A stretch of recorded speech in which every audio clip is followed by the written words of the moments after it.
Kalau nenek moyangnya Kanjeng Nabi Muhammad, Hasan Husain, Sayyidina Ali, Fatimah, itu mereka yang betul-betul di sini goyatul waro, orang yang sangat waro, orang yang sangat bertakwa, dekat dengan Allah. Walaupun begitu kanu khaifin, mereka masih punya rasa takut kepada Allah. Artinya martabatnya betul-betul martabat yang luar biasa. Nah, anak turunnya bagaimana? Wahum ma'aghayatil fisqi wal fujuri aminun. Sementara anak turunnya, kata Imam Ghazali, mereka itu bukan goyatul waro, sebalikannya ma'aghayatil fisqi. Orang fasik. Wal fujuri, fujur itu kalau bahasa Jawanya lacut. Bahasa Indonesianya apa kalau lacut itu? Jadi orang yang jahat lah, zalim, jahat, bahasanya begitu. Itu Imam Ghazali sampai mengatakan demikian. Wa dzalika nihayatul ightirari billahi ta'ala. Itu yang disebut tipu daya, bahkan menipu Allah itu. Puncak-puncak tipu daya orang itu seperti itu, bahaya. Kalau sudah dia mensandarkan dirinya kepada nasab-nasabnya yang bagus. Makanya kan ada dalam Sahih Bukhari sering kita bacakan, hadisnya lupa ke yang keberapa ya. Manidda'a ila ghairi abihi wa huwa ya'lamu annahu ghairu abihi fal jannatu alaihi haramun. Barang siapa yang senang menisbatkan nasabnya kepada bukan selain bapaknya. Contoh Pak Mujib ini bukan bapak saya, tapi saya dibinkan bin Abdul Mujib. Padahal saya tahu Pak Mujib bukan bapak saya. Maka kata Rasulullah fal jannatu alaihi haram. Surga itu haram, bahkan di riwayat lain wa alaihi la'natullah. Orang yang seperti itu laknat bagi Allah. Naudzubillahi min dzalik. Betul tidak? Ya, ini Imam Ghazali ini.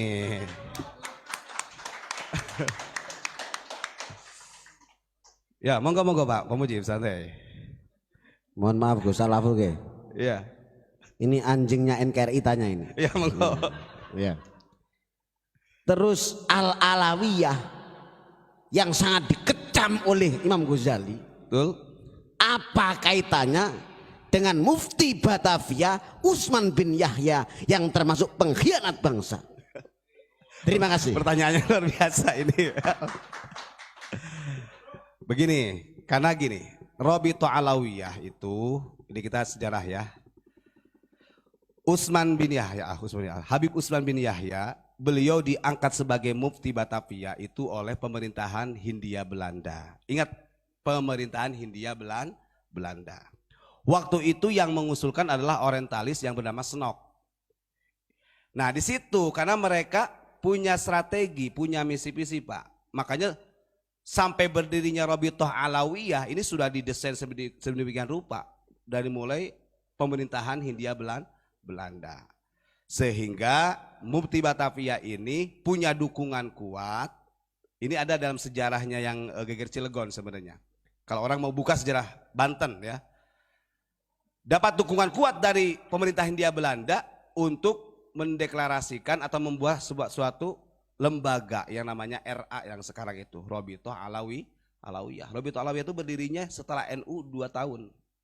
Kalau NU 1926, kemudian kalau Robitoh Alawiyah itu 1928. Nah itu Pak. Jadi sebenarnya Mufti Batavia ini memang ya kalau beliau katakan antek ya betul. Itu antek karena didesainnya diusung oleh pemerintah Hindia Belanda. Yang mengusulkan Snok. Snok ini yang paling banyak artinya yang berpotensi merubah sejarah di kita di Indonesia. Sampai cerita Sunda nih Pak. Sunda itu bukan suku. Nah di zaman orientalis itu dijadikan suku. Padahal Sunda itu peradaban. Kalau kita lihat dalam tatanan Sunda, Sunda itu peradaban. Makanya sampai ada provinsi, kabupaten. Ini perbuatan siapa nih? Yang sampai di kotak-kotak itu. Maka campur tangannya tetap ada campur tangan pemerintahan Hindia Belanda yang pada waktu itu yang diangkatnya adalah sebagai mufti itu bukan orang Indonesia tapi imigran namanya Habib Utsman bin Yahya. Terus tanya lagi, mohon maaf, ini harus dipertegas. Robitoh Alawiyah sendiri, ya. Itu yang mengangkat siapa Gus? Jelas, Robitoh Alawiyah ini sudah jelas ya dalam sejarah sudah. Bahkan kalau kita di googling itu sudah ada. Itu yang mendirikan tetap Belanda. Jadi yang mendanainya itu Belanda. Berarti ada kaitannya dengan mufti pengkhianat Utsman bin Yahya. Betul. Karena beliau terang-terangan ketika terjadi geger Cilegon, waktu itu dari murid-muridnya Syekh Nawawi, murid Syekh Abdul Karim memerintahkan untuk jihad, Pak. Geger Cilegon itu justru Mufti Batavia pada waktu itu membuat kitab namanya Manhajul Istiqomah. Di situ justru mereka menganggap para ulama dari murid-muridnya Syekh Abdul Karim, murid Syekh Nawawi dianggap sebagai istilahnya yang merusak tatanan gitu, dianggap musuh.